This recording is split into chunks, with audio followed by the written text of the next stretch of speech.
To the cloud. Excellent. Hi, everybody. Welcome to Roy Talks. One of our great excitements and privileges here at Roy is that we get to meet the artists behind the work. And so I thank you all for coming on the call today. I'll start with a little business and just let you know that we are being recorded. So if you want to have us just use your image or your name and not be part of it, that's great. Carter, welcome to the call. I'm just doing a little bit of housekeeping. I want to make sure to thank our sponsors who make all of these projects and programs and opportunities that we have at Roy possible.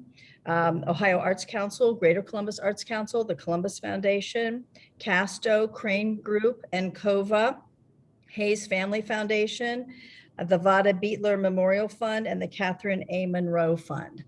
Without the generous support of these sponsors, opportunities like this are not possible at Roy. So we're very grateful for their support of emerging artists.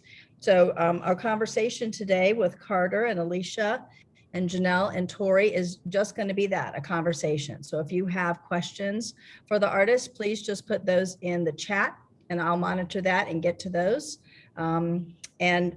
We have a few questions to get things started, but I'm hoping that it's just going to be a dialogue and that I can get out of the way. No one needs to hear me talk any more than is absolutely necessary. So let's start with the artist, if you don't mind, and maybe just introduce yourself. I have images of your work behind me in my screen, and I could maybe do a Vanna White and point to things. I don't know. So the audience can associate you with your work. But if we don't mind getting started with Janelle today, maybe introduce yourself and just talk a little bit about your work in the show and how you came to have work at Roy. Okay, I'm Janelle, pronoun she, her. A little bit about myself. So my favorite color is pink. I have 2 cats.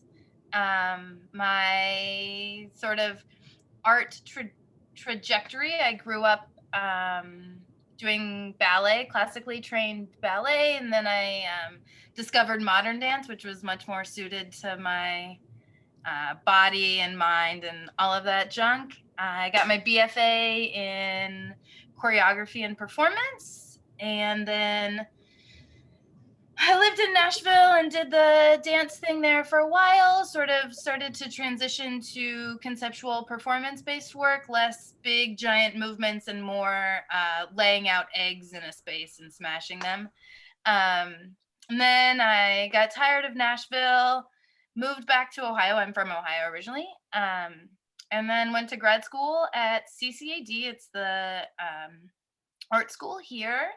And I got my MFA in new projects, and CCAD is kind of interesting. You don't have a focus at all.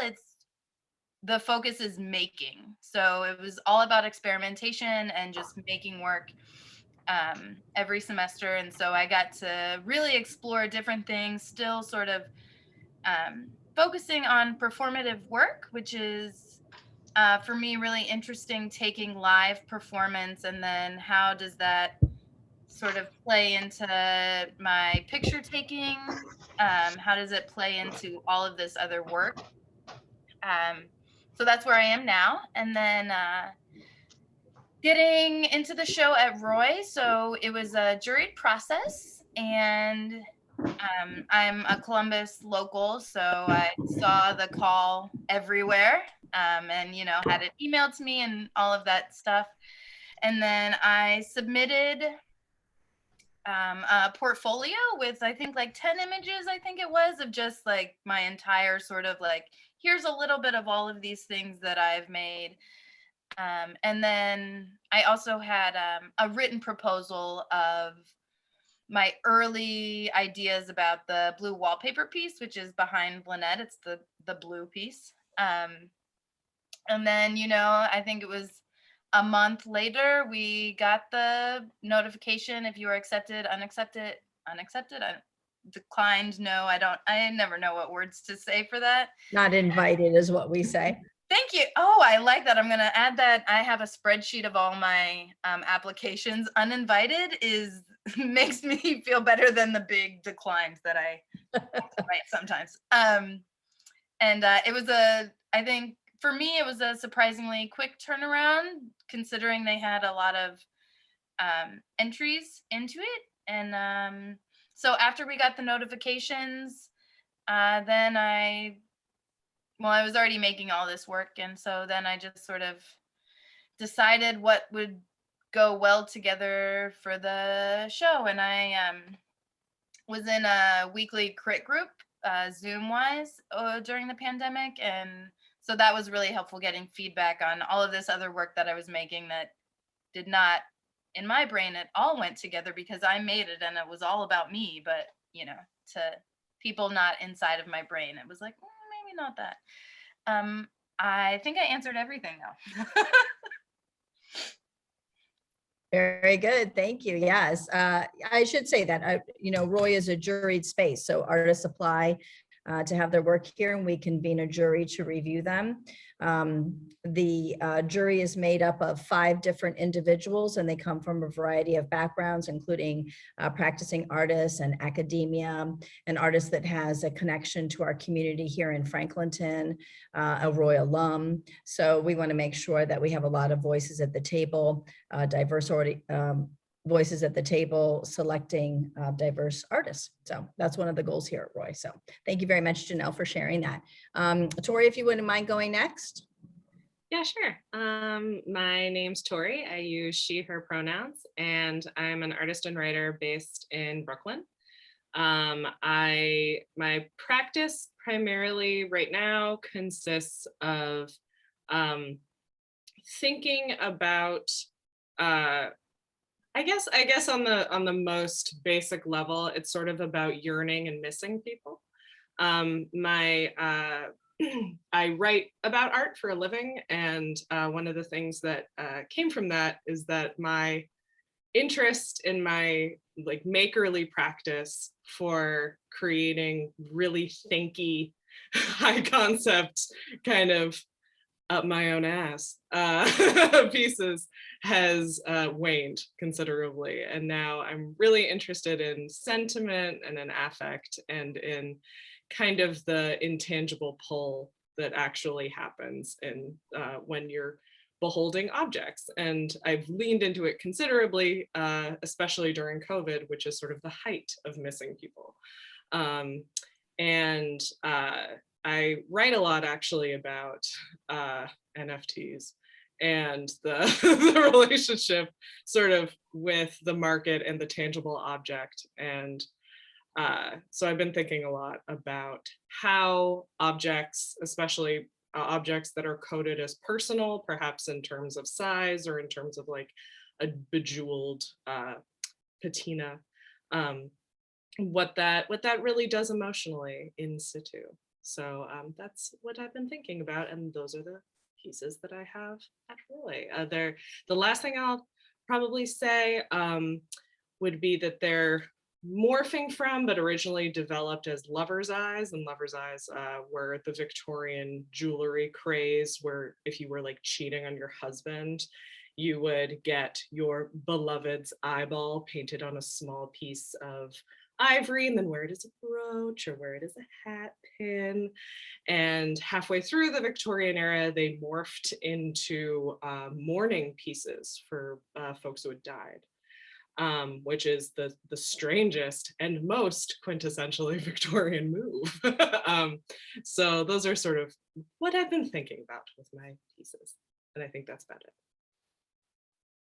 That's interesting. Yes, mourning rings with locks of hair from the deceased, and very interesting. That is something certainly that the jurors recognized in the body of work that each of you present, how personal the work is and how connected you are to the work. Quick question from the chat, Torey, where can we find your writing? Sure. Right now I write for like a business site called Jing Culture, Commerce, and Travel. So I write about like museums and tech. And previously I was at Artspace, so I have a lot of articles up there where I was doing like crit and historical stuff. Nice. And then I freelance. I will certainly share that with our interns. We have something that we put together at Roy called a Roy Zine, and we have art history majors who write the content for that. And so it'll be very good for them to know that they actually can make a living doing that. Mostly they will tell their parents that's true. So thank you for that encouragement. Carter, can you take the next time slot? Yeah, so my name is Carter Sturgeon. I use they, them pronouns.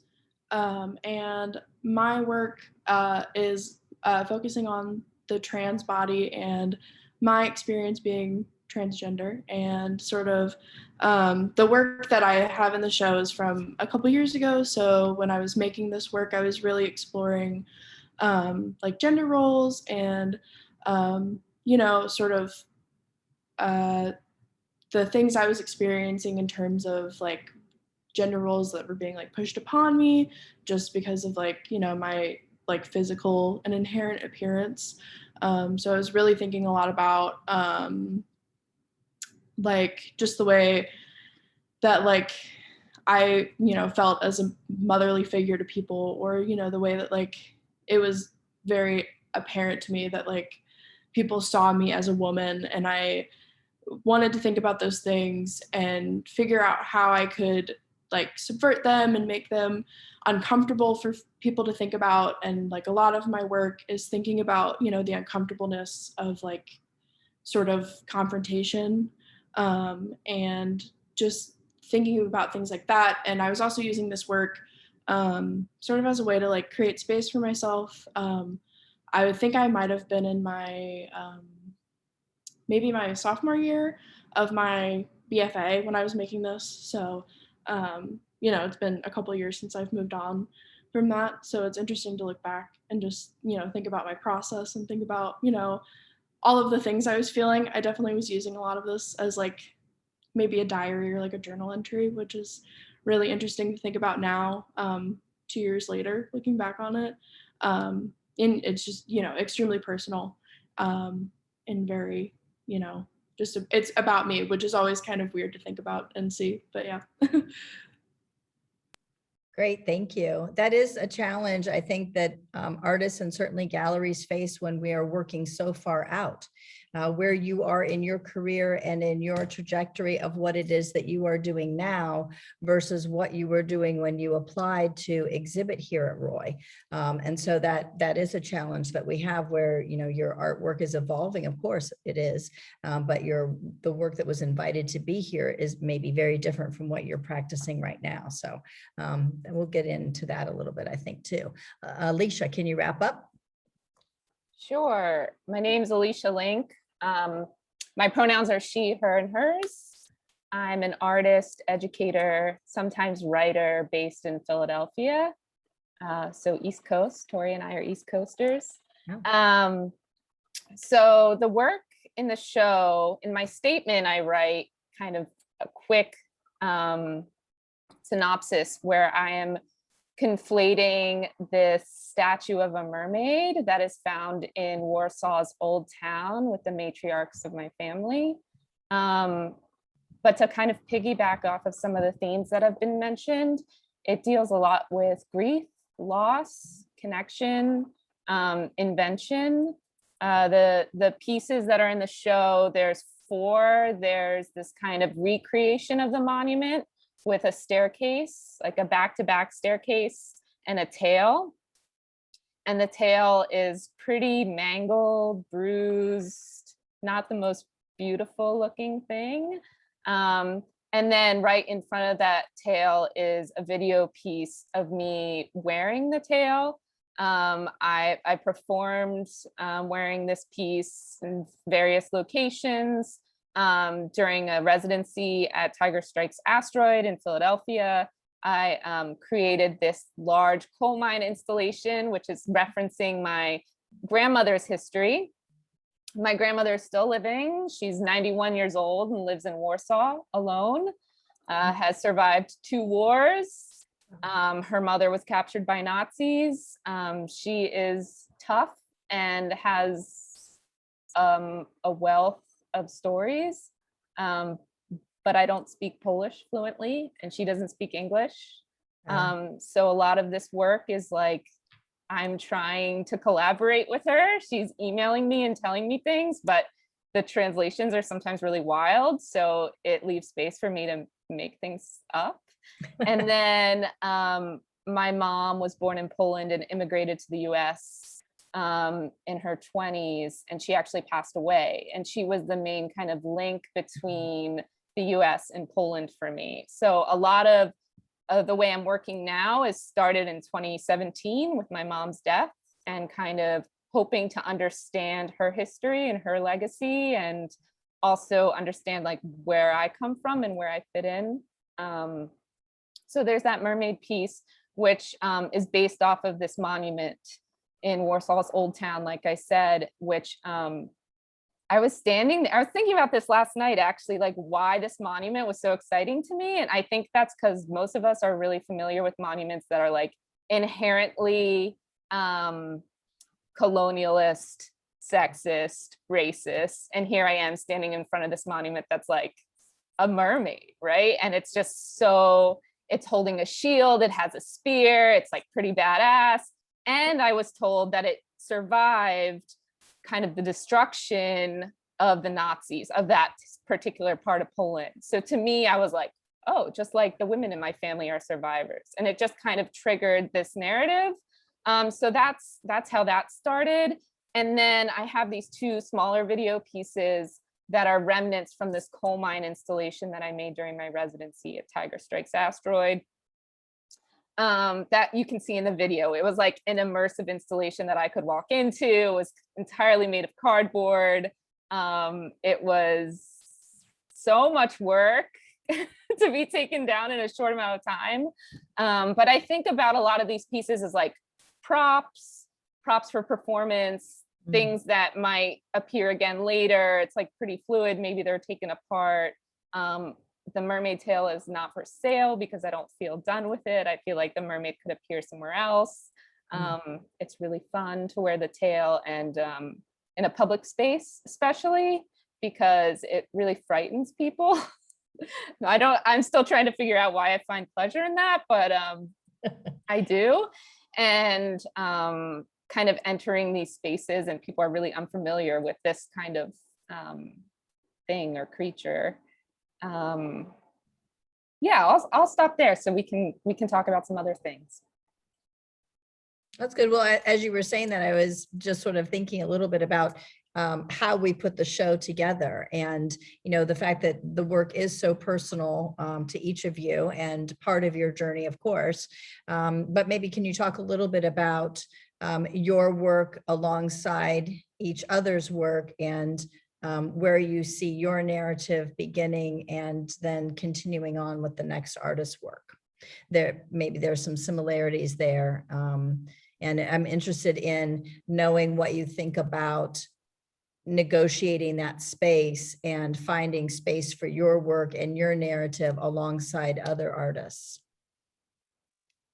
I can start. So my work is, when you first walk in to the right, it's sort of in a little alcove and the column. And directly beside my work is Carter's photographs. And I have 6 photographs on a column that are about, I'm 35, it's about aging and fertility, and they're titled Pomegranates and the Decay of My Fertility. And Carter has a photograph that is titled I'm Not Your Mother, correct? And so I thought, I didn't know that before installing, and I thought that was a really interesting relationship in meaning or in content of the work. And then, so Alicia has her coal mine video pieces so my column is here, her coal mine video pieces are here, and my photographs in the column have this really deep black to the background.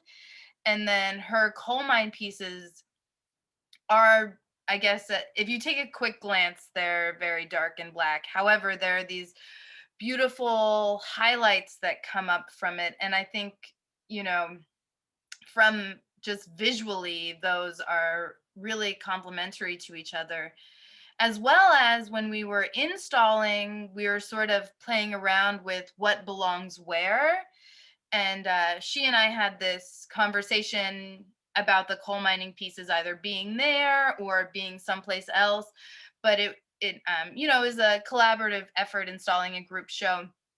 And so, you know, with both of our input talking about it, rather than my photographs going on that wall, we decided together that those coal mine video pieces really belong there. And so I think that is really interesting. And then what I just found out, and I just had this thought, Torey. So my blue wallpaper piece was initially inspired by the yellow wallpaper. And so I find it really interesting that we're both sort of exploring, I mean, for me, it was late Victorian American Gothic, early 1900s, but still in a similar sort of time period and about, you know, hiding things, I guess, like sort of hiding the eye piece that you were talking about, or at least not being like, you know, it's not giant and big, but it's this tiny piece that is very precious. Whereas my work is not precious, but I find that really interesting. And these stories of these women that we have both sort of begun to, or have already exhausted the exploration.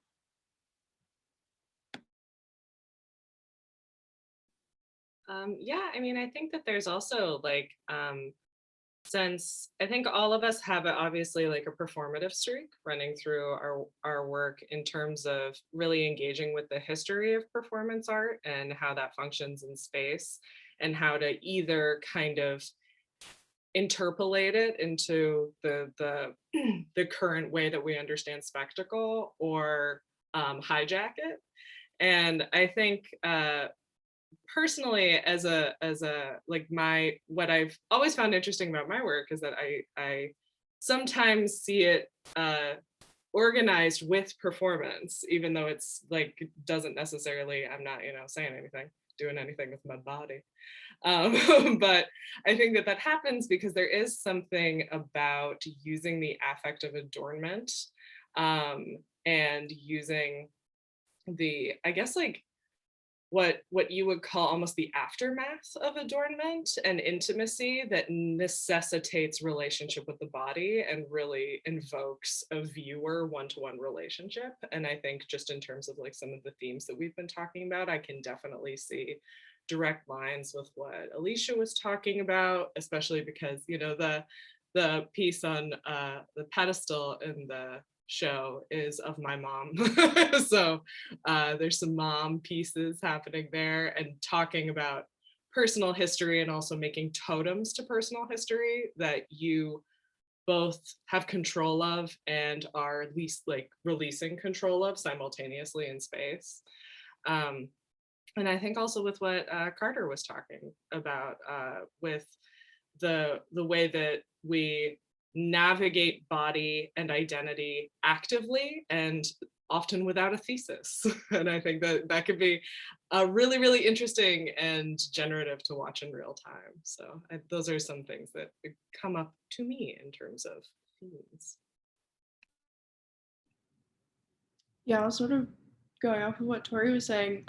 Like I also often get sort of lumped in the space of like performance, when like that definitely wasn't my original intention.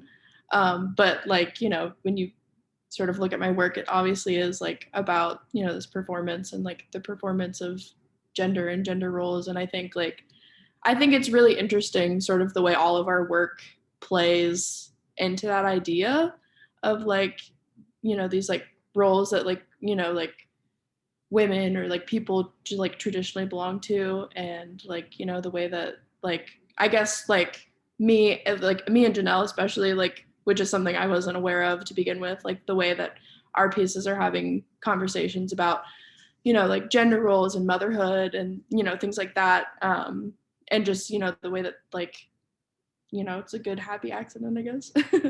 But yeah, you know, I think that is a really cool thing. And, you know, like none of us knew each other or knew each other's work, but the way that, you know, it all has a conversation in that way, I think is very cool and very interesting.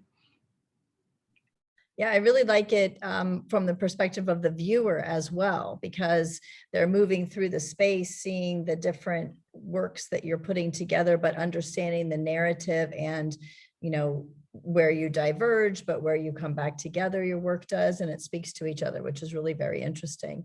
Thinking about that, you know, because we talked a little bit about your work and how it's evolving. So what things are you, as you're on this journey, what things from this show will you be keeping, and what things will you be leaving behind as you move on to other work, or what maybe has this work informed in your journey for the next steps for you? It definitely, like, the idea of, you know, like documentation and sort of like this idea of, like, you know, continuously documenting like a body that is changing, you know, stays with me and probably will always stay with me. But certainly now I'm thinking a lot more about things like, you know, trans bodies and like what it means to sort of exist in this space of like nature, and, you know, like what it means for, you know, these bodies to transform, but at the same time still be quote unquote natural. But, you know, like what does natural mean, and what does that, you know, like the weight that that carries, and just sort of thinking about, you know, like what does the body do for you, and like what, you know, you know, like who am I as a trans person, and how does this evolve, and like how am I evolving, and like, you know, where does my body belong in these spaces, because like, you know, I'm 22 and I'm still trying to figure this out, and, you know, I'm trying to figure out like where my body belongs in not only like social spaces but in my own space, and so that's sort of a lot of what informs like my current work, which I think like definitely still like hones back to the things that I was thinking about, you know, like 2 years ago, and, you know, thinking about spaces and where, you know, where do I belong, and but instead of thinking about like where other people need me to be, more so like where do I need to be, and like what spaces am I honing and thinking about, rather than like letting, you know, other people control my spaces. And like, while I think it, you know, was certainly like super productive for me to like subvert these things that people were projecting onto me, and, you know, I think it was successful, but like, you know, I like thinking beyond that and thinking about like what I'm projecting into real life. Yeah. I think I mentioned that I wasn't done with the tale yet. So definitely that, but I also see a lot of travel in my future. I mean, I think with my grandmother being 91, it's kind of essential that I visit her as soon as possible. I have this like fantasy of doing a piece in the Baltic Sea with someone else as a mermaid, because I've looked at many myths, and there was a myth that there were two mermaids, one that swam to Poland and then one that swam to Norway. So I can see kind of running with that myth a little bit more. It's funny, I went to an artist talk by Trenton Doyle Hancock once, and he was saying that like when he started giving artist talks, when he started making work, people kind of thought he was crazy because he, you know, he has this whole narrative about the mounds and mound people, but he stuck with it. So I kind of have this feeling like if I keep having these recurring narratives and characters, like people are going to believe it and buy it as real. And like I could see myself pushing that for a really long time. Yeah, I'm kind of curious about the structure of the mermaid tale. In other words, it is a mermaid tale. Clearly, we understand that, but you also are able to walk. So you have this moment of, you know, as you say, holding on to the past, but the evolution of what happens next. But I keep thinking about the story of the mermaid who gives up so much in order to be able to walk. And so it's a really interesting narrative just in examining the structure of the work that you put together. Yeah, it's the way I talk about it is it's like an embodiment of trauma. It's drags, you carry it with you. It's not functional. It's like I still have my legs in the video. I'm walking in the sand and the tail is drawing a line in the sand. And it's very painful to wear. I'm not that great of a performer, so that helps. There's chicken wire underneath that's stabbing me as I'm walking. I don't know where I was going with that, but were you more talking about like the literal structure, the material, or the narrative? Yes, because where does one end and the other begin? They have this really interesting tension between almost those two worlds or those two perspectives. And I was thinking about that in terms of really all of you and your work, and you're in this moment, but then you're in that moment, and the literal transition between those moments. And it is, it's a physical reference or a physical representation of that struggle, that transition, that, dragging the past. And yeah. Sure. And almost like a shedding or like a molting as well. Yeah, exactly. Which that segues into Janelle literally pulling hair and putting it in the work. So there's something of her in the work as well. Yeah. So my performance piece is me just combing my hair. Like really simple idea. However, I have really textured, thick hair. And so it gets really, like a lot comes out when I comb it. And it's difficult to comb. And so that sort of shedding of that part of me really just interests me, those tiny, like what we leave behind, both physically, but what do we leave behind in our interactions with ourselves, with other people? That's one thing that really interested me in that. And then all four of my pieces, I was thinking about time when I was making them, like how do we mark time, what we do with our time, brushing our hair, that sort of thing, and how do we stay, so 30 minutes of brushing my hair is, I tend to do long performances. My MFA thesis was 83 hours, so long things are not difficult for me, but I do have a pretty intense mindfulness practice that I've been doing for a while. But how do I stay engaged with an audience for 30 minutes while I'm simply just combing my hair? Like what is this relationship with them? Why are they giving me 30 minutes of their beautiful Friday night, like to sit and watch me comb my hair? Like there's just this sort of give and take with performance and with an audience. And I think my hair in general is interesting to me. I shaved my head a few years ago, which is how I got all the hair for the other hair piece. I kept it because, I'm an artist. Like, of course I'm going to keep my hair that I shaved.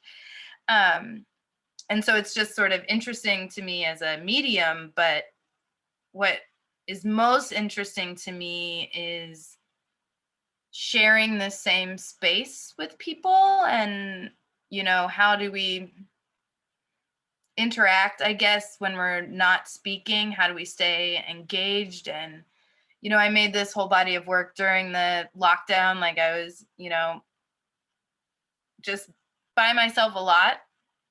And so this was my first performance, and like my first live in-person performance in a year and a half, I think, or a year, something like that.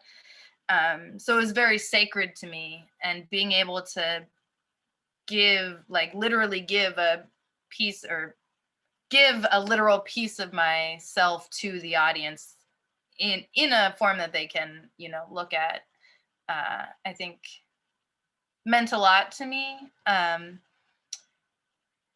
And I feel like I'm sort of rambling. performance is very sacred to me, and that's the one thing that I'm keeping from this body of work, and it's apparent in all of my work, is performance, both live. I still sort of do a little bit of dancey type stuff. I do these banal performances, but also the performance in photography, which Carter, you mentioned that performance in video. But also what is the performance in the making of things that don't have our figures in them, like my hair wall? Like, what is that performance? How does it relate to the body other than really being from my body? And I'm keeping that idea, like I always do. There's some element of performance, always some element of my body in the work. However, I work very episodically, so thematically, I'm not working with any of this stuff. I'm not interested in fertility. The blue wallpaper piece is finished, and hopefully someone with $7,000 buys it. I'm not saying anything, but that, and then the hair wall I'm still playing with. That was not my initial way that I wanted it to work, but hair is really interesting and kind of funny to work with, and I have a finite amount of it, and I'm not planning to shave my head, so I can't really do a lot of material studies with it. The body of work I'm working on now is about, I get physics. Like, I'm really interested in physics and death and consciousness right now, and sort of playing with making these physics experiments that are done with lasers, but making them in a dark room on photo-sensitized paper. It's been a bunch of nothing, but that's what I'm working on. Not anything really thematically to do with any of the work that I'm having the show. Torey, anything you can pick up from there? Yeah, for sure. I think very simply put, my the pieces that are in the show at Roy are really, really new. One was done 2 days before it shipped. So they're all sort of pretty currently what I'm thinking about. But I would say that in terms of just like threads I'm picking up, the hand piece I did actually of my sister's hands is probably that. I think I looked at and I was like, yeah. So I think I want to lean more into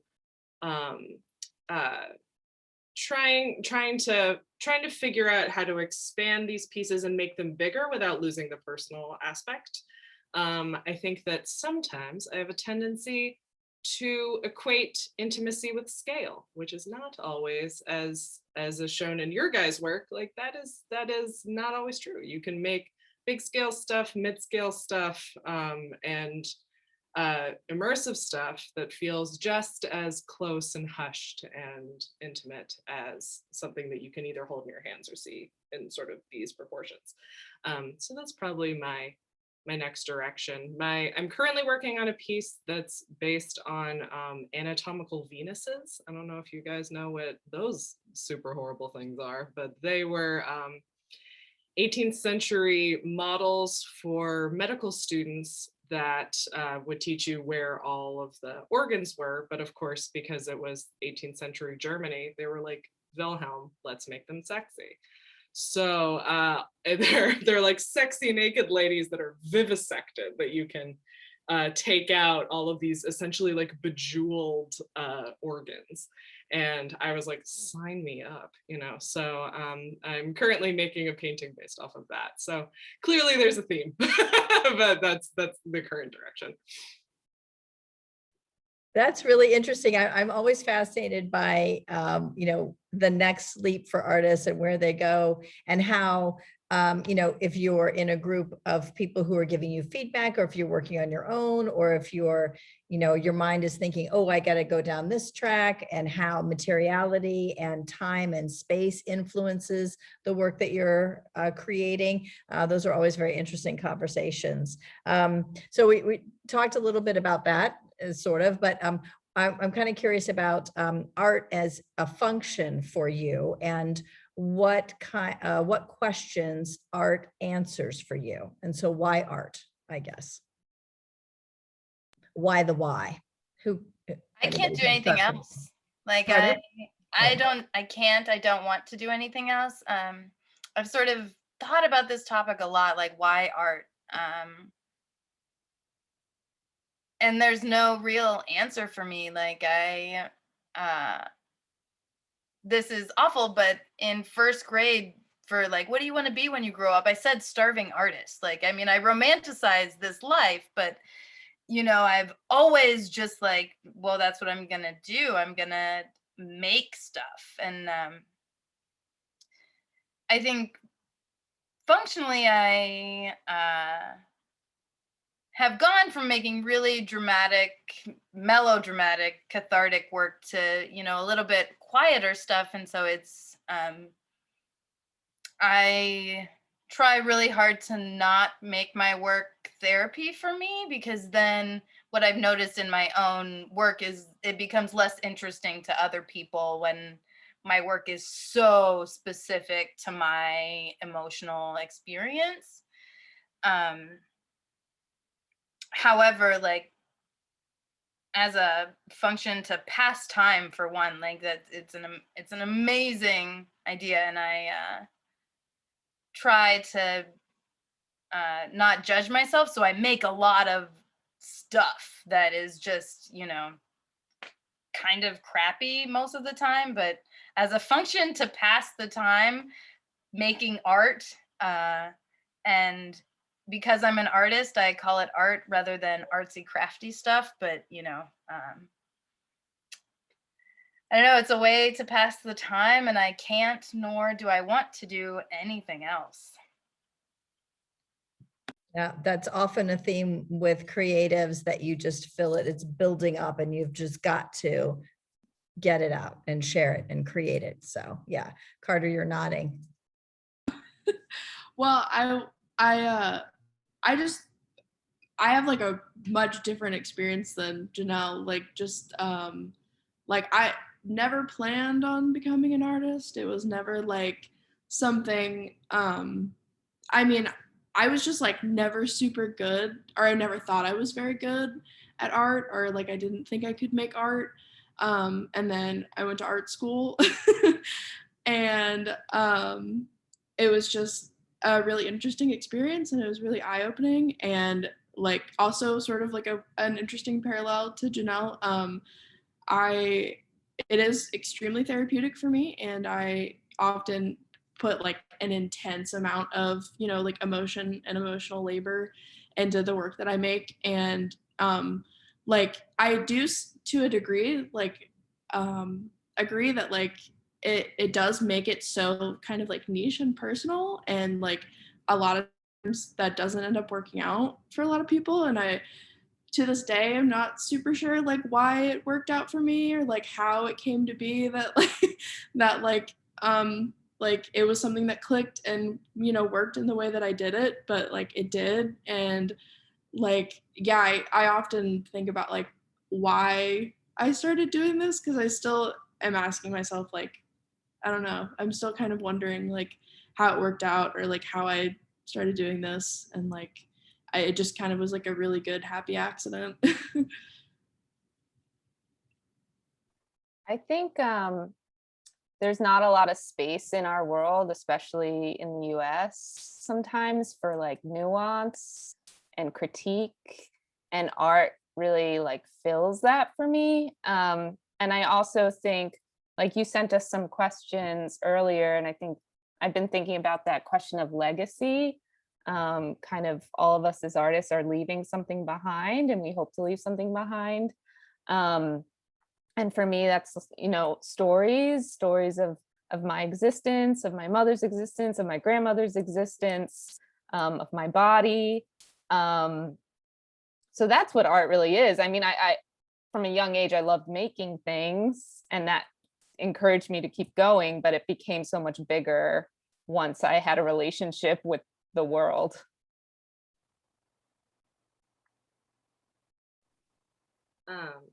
I definitely feel what Alicia was saying, for sure. I also think that just like on more of a macro level, we live in a very like solution oriented culture and a very answer oriented culture. And I think one of the great things about making art at any level is that it is a tiny mode of resistance against having, as I was saying earlier, like sort of against having a thesis, against having an answer, against being solution oriented. And there's something really exciting about working in a space that is one of the only sort of, I guess, like silos under late capitalism, where you can do whatever you want. Like you aren't beholden to genre, you aren't beholden to theme, you can be a kind of anarchic demon, and I think that that's great. That's awesome. That's legacy, right? And we talk about that often at Roy, particularly about creating this space, this safe and inclusive space where artists can come and just explore. And some things work out great and some things don't work out great, but the whole process of learning and stretching and trying is what Roy's all about. So I'm glad to know that you all have gotten that feeling as well. So what kinds of things did you learn in the process of putting this show together that informs the next thing that you're doing, right? Those are things that Roy's really interested in being involved in. So I'm glad to hear that. And so that sort of gets me to, what's next for you? And this is the time for you to plug literally what's next for you. Where can we find your work next? What are you working on? Are you, residencies are going to start up again, I hope, and you'll be able to travel and create art in other spaces. So what's next?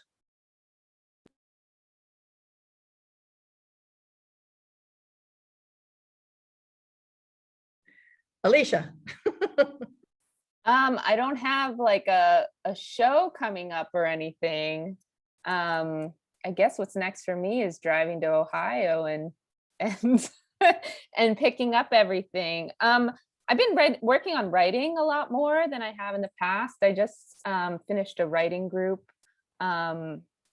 with a really great performance artist in West Philly.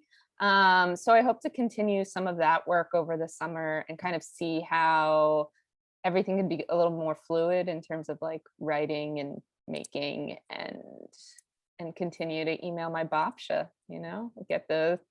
see what she's doing, see what kind of stories she can tell me about hiding in holes for 3 days or gathering coal.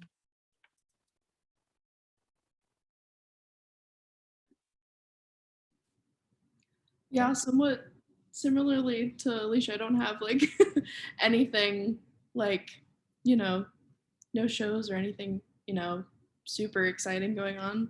But I think that is like in and of itself is exciting, just because like, so open to possibility. But no, I like, I'm just kind of like, working on like my current work, and then I guess like I like am interested in like archiving and stuff, so I have been like exploring that, and am like sort of working towards making like a book and things like that. So that's sort of like next steps for me. But yeah. That's great. Okay. Next steps for me, I'm in a group show at Air Gallery in Dumbo, Brooklyn, called Glow in the Dark. Is it July 1st? Yes. Is my painting finished? No. I'm so glad you asked. So that's happening. And then I'm sort of also in Carter's space, kind of just trying to figure out what my next steps are. I think I'm doing, depending on flights, I think I'm doing a short residency in Iceland in August.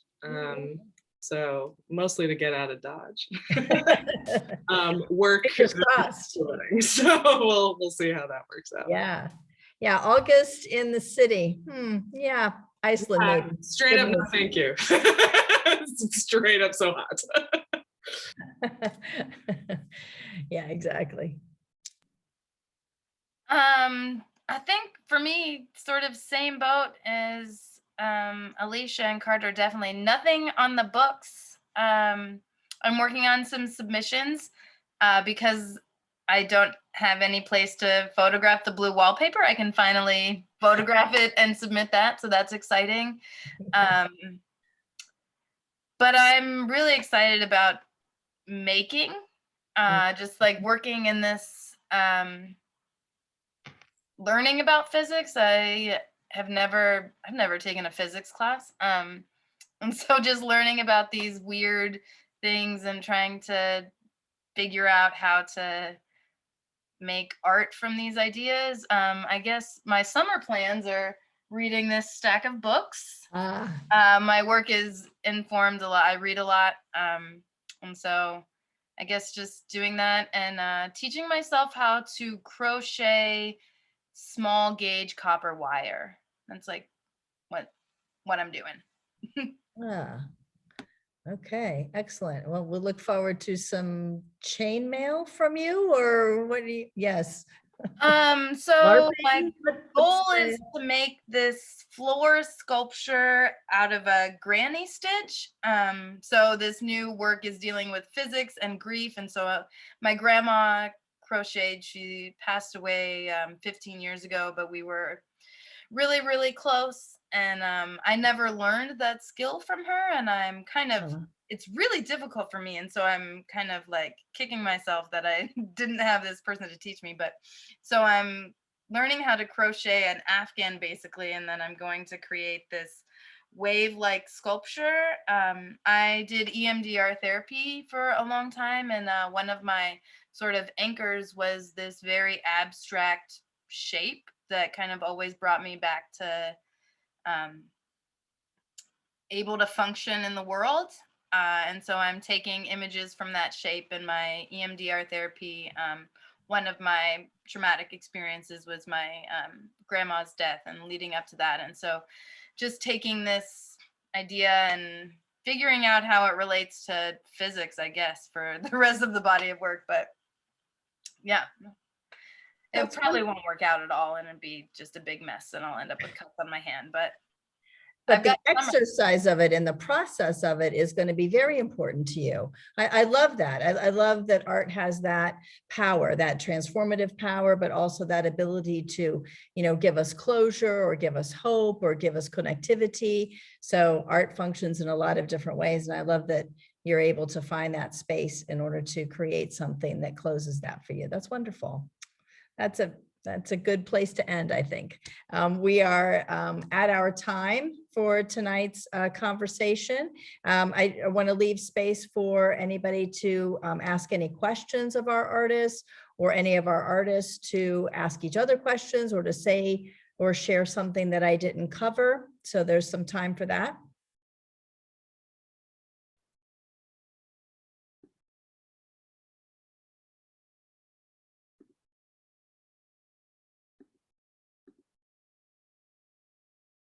Okay, great.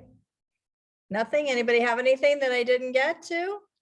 This was really wonderful. I learned so much always about each of the artists whose work is at the gallery. Of course, I read your statements and I see the work for itself, but the conversation is really just so valuable. I've enjoyed our time together today. Okay, so thank you. Rosa has a cue. Oh, yeah. Go ahead, Rosa. I'll look in the chat. Don't type, just shout it out.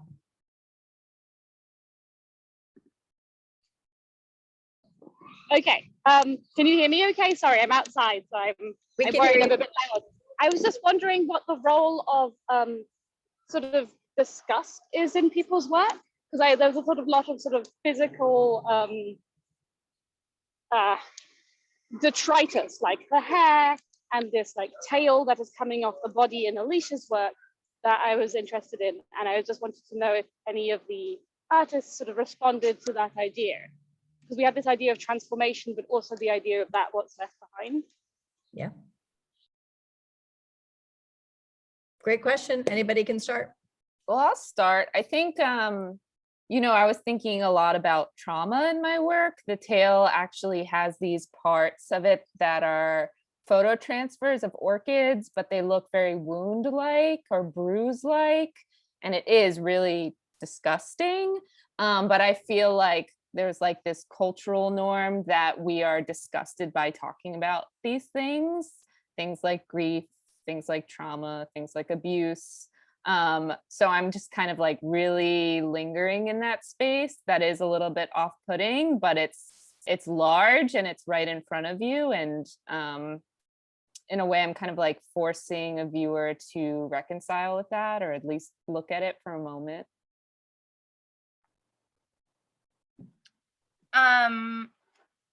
So the idea of disgust, it was a little difficult for me because I'm a gross person and don't find a lot of things disgusting. And so I needed a lot of outside opinion and feedback to be like, that's kind of gross. But for me, it's, and in my past work too, dealing with sort of abject materials, is wanting people to question what we find beautiful. Like, how can something be beautiful, or not like how can it be beautiful, but how do we find beauty in the gross things, or how do we find beauty in the things that we're casting off from ourselves, whether it be hair, former personalities, former toxic traits, or anything. Like, how do we find beauty in all of these things that we're just leaving behind?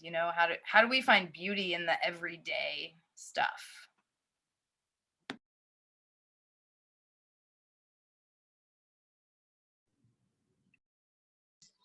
Amazing. Thank you for those answers.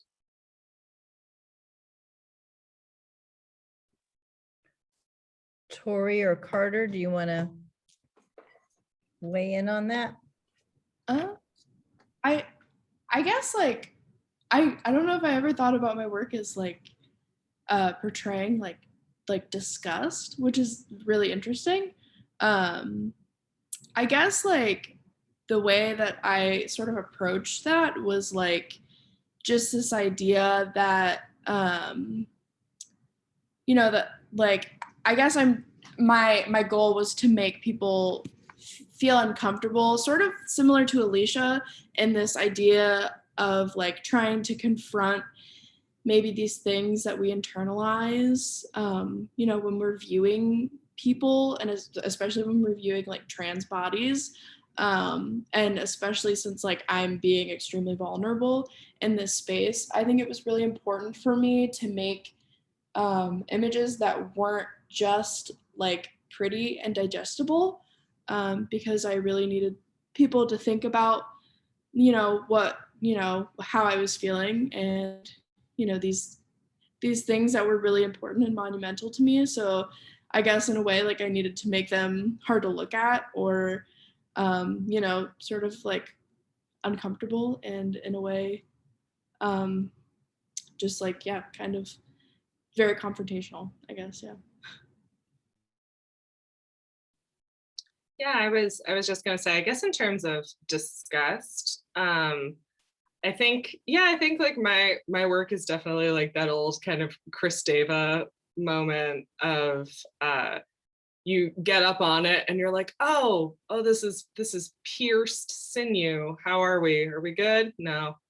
So I'm interested in the idea of like the way gesture and gesture specifically, and its relationship with material conviction and material selection creates a moment where you're both deeply interested in something and are being like coded as understanding that it could be worn or it could be possessed, but also that it could a little bit have a mind of its own. So I think I'm not necessarily interested in like straight up disgust or revulsion necessarily, but there's this is really pretentious, but there's this theorist I really like, C.N. Way, I believe is how you pronounce her last name, Ngai. And she writes about something called Stuplemity, which is how like the aesthetic experience and sort of the awe that Kant told us about under capitalism specifically actually just kind of makes you dumb and unable to make decisions. And I think about that a lot, of how like our relationship with spectacle is now we're so inured to large scale spectacle and also small scale spectacle, that in order to get people hooked, you kind of have to start using disruption tactics. We know this from like social media. We know this from every tech bro you've ever talked to in your life. So I think there are ways in my work that I try to, in order to hold somebody, you know, Janelle, earlier you were talking about the fact that like statistically, I think they say that performance in museum spaces, at least, you have max 2 minutes with the person who's actually walking by your video. That's usually like, if you've caught them, how long a visitor will stay. And so how do you keep someone there for 30? Like, what does that mean? And I think when you're using objects, since you're not there, you know, there's even more of that. Like, how do we hook somebody so that I can have them in this kind of reverent space? So that would be my answer to that.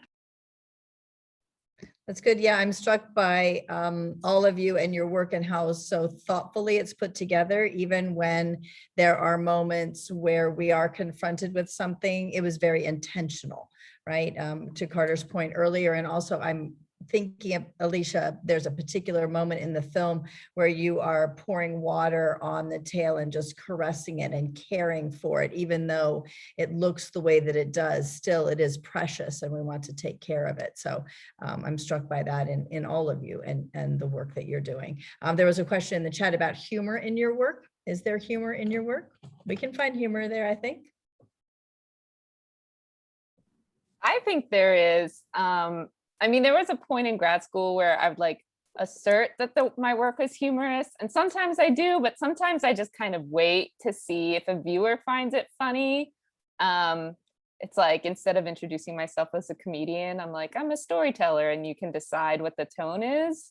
It's definitely like a dark humor, or like a really bad horror movie kind of humor with like cheesy special effects. But you know, humor for me has always been kind of maybe a defense mechanism or a way of coping. And I think it finds its way into the work in that way. It's kind of a way to temper things that are really heavy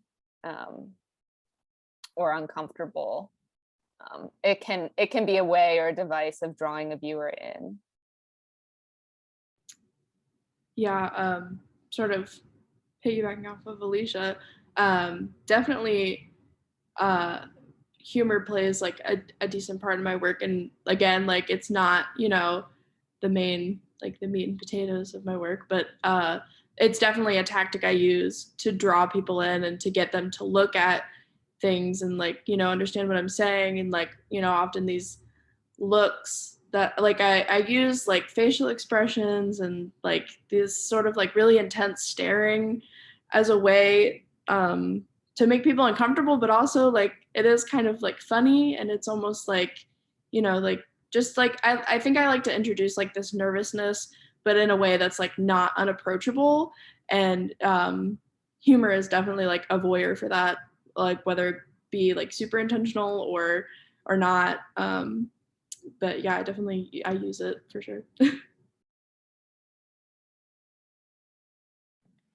I attempt to, not in this body of work, but I'm never successful. I think my sense of humor is just too dark.